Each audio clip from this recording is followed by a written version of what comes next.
Il veut signifier quelque chose. La chose dont Dieu souhaiterait te faire comprendre ce soir, au-dedans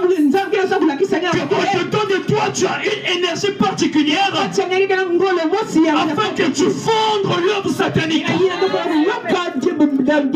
afin que tu détruises la sorcellerie de ta famille. Alléluia. Qui croit que ce soir il est le Gédéon de sa famille? Si tu crois que tu es le Gédéon de ta famille, tu vas dire: je suis le Gédéon de ma famille. Alléluia. Alléluia. Alors on comprend une chose, que avant que l'on puisse écrire le livre du juge, il y a eu une histoire avant ce livre. Auparavant, on nous parlait d'une personne particulière. On l'appelait précisément Josué. Alors après la mort de Josué, les enfants d'Israël se sont rentrés dans une vue pas trop bonne. Alléluia. Il n'y avait plus une personne qui était devant eux pour leur diriger, pour leur montrer la voie de Dieu. Voilà pourquoi j'aimerais attirer l'attention de tout chacun. Il se pourrait que toi tu es ici, tu pries, tu n'as pas un dirigeant, c'est un piège pour toi. C'est un piège pour toi. C'est un piège pour toi.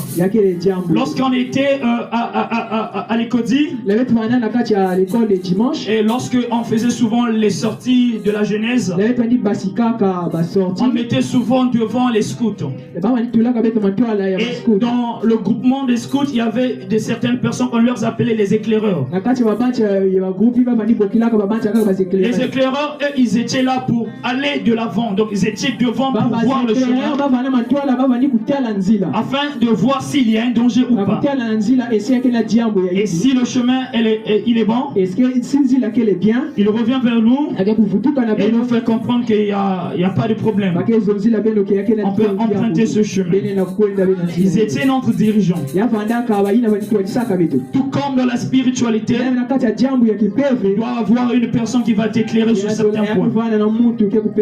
Certainement, tu as tendance à entendre des voix, mais tu ne comprends pas ce qui se passe dans ta vie. Il doit y avoir quelqu'un près de toi afin de te dire: la voix que tu entends, c'est la voix de Dieu. La voix que tu entends, c'est point la voix de Dieu. Voilà pourquoi ici dans Bethsaïda, Dieu nous a envoyé un homme comme étant l'éclaireur de ta destinée, comme étant les dirigeants de ta destinée. Si tu n'entends pas ce que le dirigeant te dit, et tu vas à la rencontre de ce qu'il t'a dit, tu pourrais emprunter un chemin très tortueux. Tu pourrais emprunter un chemin qui à la fin te poussera de dire: si je savais. Mais cependant, si tu prêtes attention à ce qu'il est en train de te dire et tu suis ce qu'il te dit, tu ne vas pas rencontrer des difficultés ou encore des choses infâmes. Pourquoi? Parce que tu l'as entendu.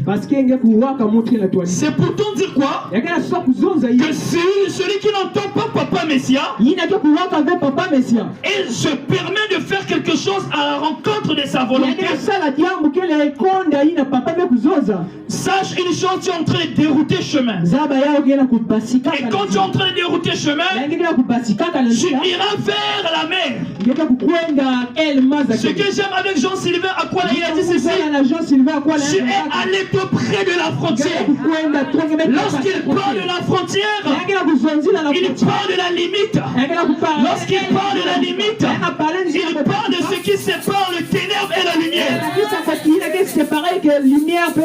Nous sommes la lumière du monde. Et ceux qui ne sont pas des chrétiens sont le ténèbre dans le monde. Il n'y a pas des êtres neutres de sous terre. Il n'y a pas une personne qui est à Dieu et en même temps au diable. Ou encore il n'y a pas ni au diable qui est neutre. Une telle catégorie de personnes n'existe pas. Soit tu appartiens à Dieu, soit tu appartiens au diable. La Bible